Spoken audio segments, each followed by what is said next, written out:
Voilà, mesdames et messieurs, sans tarder, last but not least, je vais passer la parole à une autre dame. Nous sommes heureux d'accueillir les dames. Madame Anna Saarinen, qui va nous parler d'investir dans un commerce agricole inclusif qui bénéficie aux producteurs. C'est l'un des grands problèmes. Professeur Mathieu en avait parlé. On pense que la politique agricole commune de l'Europe, où l'agriculture est subventionnée, nuit effectivement aux producteurs africains. Il a cité certains cas ici, qui ont même poussé à des révoltes, des paysans qui pensaient que leurs produits ne sont plus achetés localement à cause des produits importés, parce que les produits importés sont souvent moins chers, ils sont subventionnés, donc ils deviennent moins chers que les produits produits sur place, et ça affaiblit les producteurs africains. Mais je pense que dans le cadre de la zone de libre-échange, on va essayer de trouver des solutions à ce problème. Donc, Madame Anna Saarinen est actuellement conseillère principale au sein d'une ONG qui est très, très connue en Afrique, c'est l'Oxfam, qu'on n'a plus à présenter ici. Et je suis heureux que vous puissiez vous joindre à nous et parler du commerce agricole inclusif qui puisse bénéficier justement aux producteurs. You have the floor, please. Merci, Votre Excellence. Mesdames, Messieurs, en fait, je vais intervenir en anglais. So, voilà, pour gagner du temps, je pourrais résumer ma présentation en disant nous voulons que les petits agriculteurs redeviennent grands, mais je vais quand même vous montrer quelques diapositives. Je vais parler de l'inclusivité dans les chaînes de valeur. Et ma présentation part de la reconnaissance du fait que les petits acteurs sont les investisseurs les plus importants dans l'agriculture et les acteurs les plus importants. Ils produisent 70% de l'approvisionnement alimentaire mondial. Selon certaines estimations, c'est même 80%.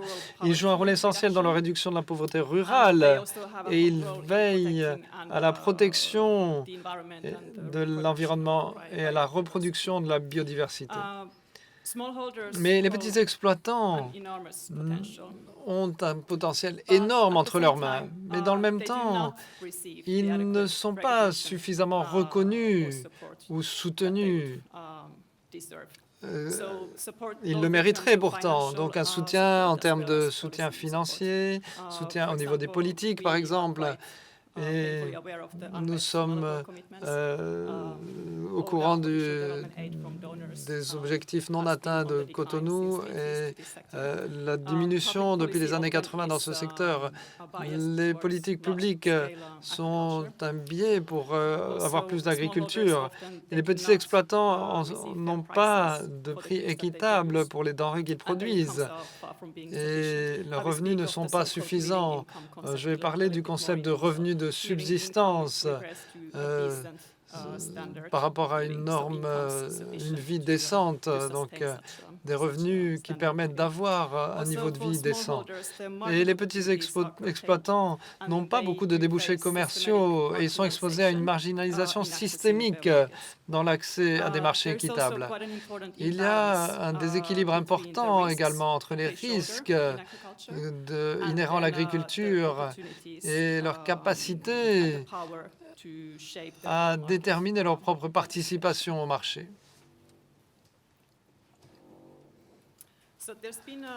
Il y a une baisse du pouvoir de négociation des petits exploitants depuis les années 80 au début des années 2000.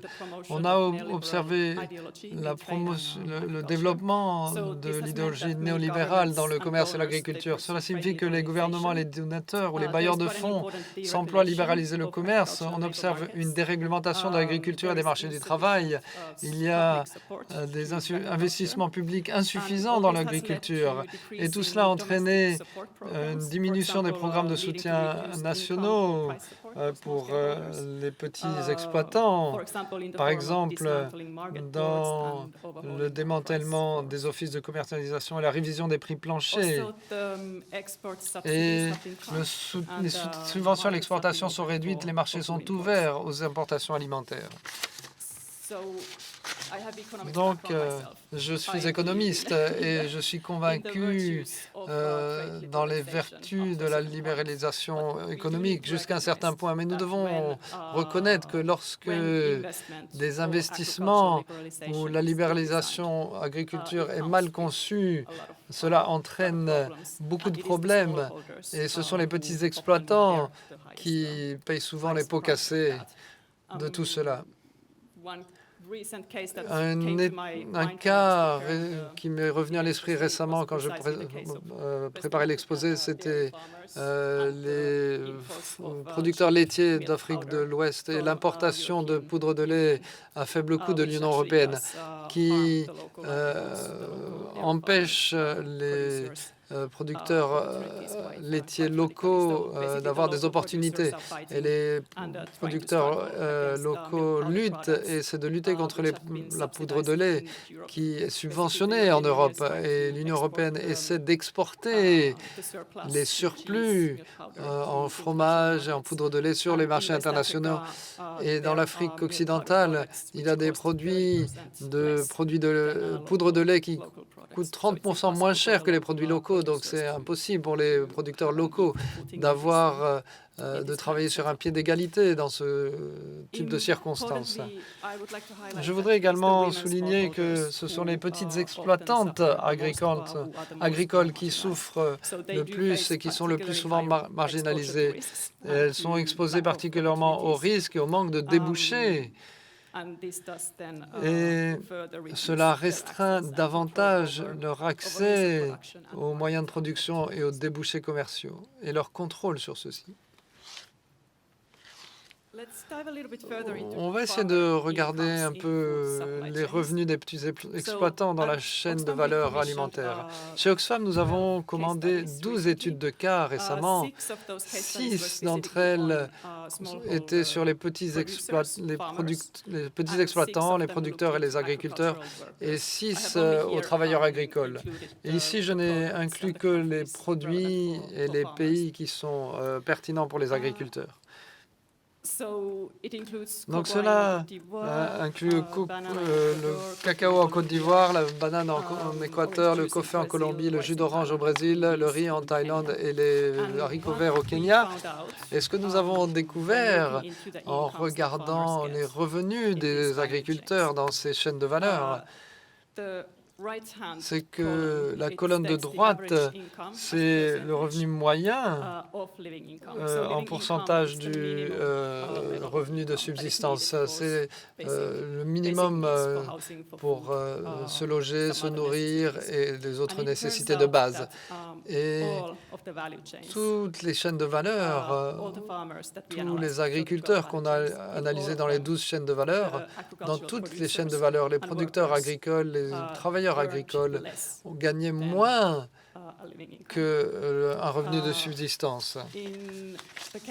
Et dans le cas du cacao en Côte d'Ivoire, ils atteignaient 81%, c'était le pourcentage le plus élevé, mais c'est toujours un cinquième il manque un cinquième pour avoir un revenu de subsistance. Par rapport à la production de haricots verts au Kenya, les agriculteurs ne gagnaient que 53% du revenu de subsistance. Cela veut dire que les agriculteurs, à travers leur travail, ne peuvent pas vivre de leur travail.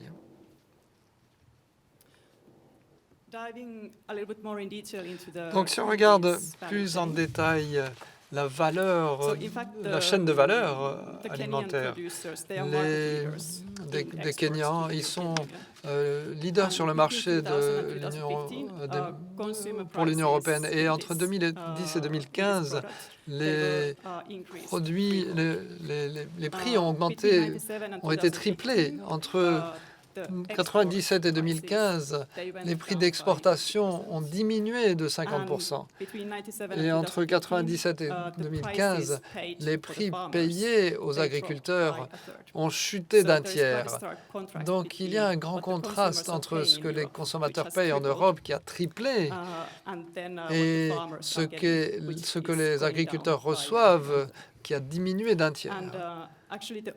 Et la part totale des Kenyans par rapport au prix consommateur final, ça représente 2,2%. Donc sur le prix que les consommateurs dans l'Union européenne payent, seulement 2,2% est reversé aux agriculteurs. Donc, qu'est-ce qu'on peut faire? Comment on peut augmenter les revenus des petits exploitants? Nous sommes convaincus que le problème des revenus, c'est le goulot d'étranglement le plus important dans l'agriculture. C'est une des principales raisons du fait que les jeunes ne vont pas dans l'agriculture. Si on n'a pas une opportunité décente de gagner un revenu pour survivre pour soi et sa famille, ce n'est pas un secteur attirant pour les jeunes. Donc, j'ai mentionné ce déséquilibre entre les risques que les agriculteurs supportent et les opportunités de négociation et la possibilité de s'engager sur des marchés équitables. Donc, il y a un déséquilibre à l'heure actuelle et il devra y avoir des mesures pour rééquilibrer, non seulement diminuer les risques, mais augmenter le pouvoir de négociation. Donc, sur cette diapositive, nous voyons des risques sélectionnés et des opportunités que nous avons choisies. Donc, parmi les risques les plus importants, on a la volatilité et l'imprévisibilité des prix. Et c'est difficile pour les agriculteurs ou les organisations d'agriculteurs de réagir à cela, en particulier sur les prix internationaux. Les prix des denrées alimentaires sont hors du contrôle des producteurs. Mais il peut y avoir des filets de sécurité pour aider à minimiser les risques. Un autre ensemble de risques est lié au coût des intrants de production, la disponibilité et la durabilité des intrants de production. Quand les agriculteurs vont vers une agriculture plus industrielle, ils deviennent plus dépendants des intrants de production. Et cela augmente leurs risques. Donc, il pourrait y avoir d'autres modèles agricoles qui exposent moins les agriculteurs à ces risques externes. Par exemple, l'agroécologie, c'est un modèle potentiel, ou d'autres qui sont moins dépendants des intrants de production et des intrants externes. Les risques climatiques qui augmentent c'est un problème qui est de plus en plus pressant et la capacité des agriculteurs n'est pas assez soutenue. Et enfin, les risques liés au foncier. Ça peut être un régime foncier précaire ou bien des risques liés à la qualité des terres ou à l'emplacement des terres. Sur la partie plus positive, pour accroître le pouvoir de marché des agriculteurs, c'est déterminé par la disponibilité d'infrastructures, de services, d'informations sur les marchés et aussi les compétences et les capacités des agriculteurs. Parfois, aller vers des marchés locaux peut être plus attrayant que de s'engager dans des grandes chaînes de valeur internationales. Le pouvoir de négociation peut être augmenté par des actions collectives avec des coopératives, des organisations d'agriculteurs sont très importantes pour augmenter les opportunités des agriculteurs, pas seulement pour négocier les prix, mais aussi pour promouvoir les produits, pour acheter des intrants externes. Si vous les achetez collectivement, vous avez un plus grand pouvoir de négociation des prix sur cet aspect de la production. Activité de diversification des revenus, cela veut dire des activités non agricoles. Ça peut être des mesures très importantes pour offrir ces filets de sécurité contre les risques qui peuvent être liés à une denrée particulière. Et enfin, valorisation pour avoir des productions à plus forte valeur ajoutée. Donc, ce n'est pas toujours facile à réaliser. Et parfois, les coûts correspondants peuvent dépasser les bénéfices. Donc, il y a des choses à prendre en considération.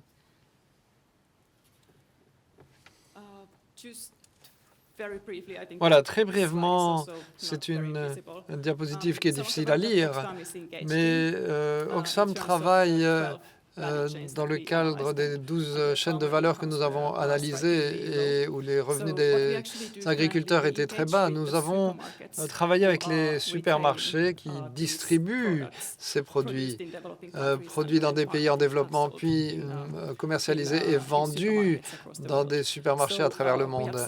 Nous avons 16 supermarchés, y compris Aldi, Tesco, Lidl, et Delhaize, Alhoud, pour ceux qui habitent en Belgique, ça peut être intéressant. Et nous avons regardé 4 domaines particuliers, notamment la transparence et la responsabilité de la chaîne de valeur, comment les supermarchés gèrent les travailleurs dans la production, comment est-ce qu'ils travaillent avec les agriculteurs et comment est-ce qu'ils prennent en compte la question du genre. Donc ces 4 domaines ont été analysés. Ça, c'est le début de la campagne, donc ça date de l'année dernière. Et même si la diapositive est écrite en petit, vous pouvez remarquer qu'il n'y a pas beaucoup de vert. Et c'est simplement parce que les performances étaient inférieures à 50%.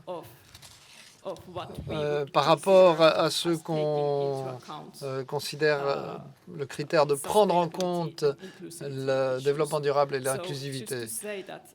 Donc, si nous voulons soutenir les agriculteurs à avoir un meilleur revenu, on ne doit pas travailler avec les supermarchés. Ce changement doit se produire ailleurs. Quelques suggestions pour le changement. Quand on essaie de corriger les déséquilibres sous-jacents en termes de risque de pouvoir de marché, il est indispensable de modifier considérablement les règles du jeu qui régissent la production agricole et le commerce. C'est particulièrement valable pour les chaînes de valeur, différents secteurs de produits de base et bien sûr les politiques publiques. Ma recommandation, ça peut être valable pour les gouvernements des ACP et de l'UE, qui sont les partenaires commerciaux principaux pour l'Afrique et les bailleurs de fonds principaux pour les pays de l'ACP. Par rapport au pouvoir de négociation et aux revenus de subsistance, ça, évidemment, c'est assez simple. C'est des mesures basiques. Il faudrait revoir les politiques agricoles et rurales afin de permettre aux petits exploitants d'accéder aux actifs de production, aux marchés locaux, nationaux et régionaux, à la formation, y compris la formation à l'entreprise, à la recherche, aux technologies et aux services. Il faut investir dans les biens publics qui aident les petits exploitants pour qu'ils puissent accroître leurs revenus. Ça peut être des investissements de base dans des routes rurales, dans de l'électrification, des espaces de marché, des services de vulgarisation. Également, améliorer l'organisation des petits exploitants. Je voudrais souligner ces 3 points pour commencer, parce que quand on veut s'attaquer à ce problème, on ne peut pas commencer à parler des solutions techniques ou des chaînes de valeur. On doit regarder les problèmes sous-jacents. Voilà, pour résumer, quelques mots sur la productivité. Nous ne devons pas nous attaquer seulement aux contraintes de productivité parce que le rendement n'est pas le seul problème. La grosse partie du problème, c'est le revenu insuffisant et augmenter les rendements ne va pas aider dans ce sens. Il faudrait introduire des prix minimums aux producteurs et d'autres mécanismes de soutien. Et aussi soutenir les chaînes d'approvisionnement courtes qui permettent aux petits exploitants de percevoir de meilleurs revenus à partir de leur production. Et très brièvement sur la question du genre, qu'est-ce qu'on veut dire par mesure cible? par rapport aux finances, avoir un financement public, pas seulement des financements privés. Sur les marchés territoriaux, regardez les recommandations du comité de l'ONU sur la sécurité alimentaire pour connecter les agriculteurs au marché. Donc, je pourrais parler de tout cela pendant la pause. Merci beaucoup. Madame Saarinen, pour ce brillant exposé sur surtout la situation des petits producteurs. En effet, c'est connu que dans les négociations multilatérales avec les multinationales, le cas des petits producteurs est souvent évoqué. Très peu leur arrive de tout ce qui est récolté dans le secteur agricole. Il est temps que ça change pour les encourager.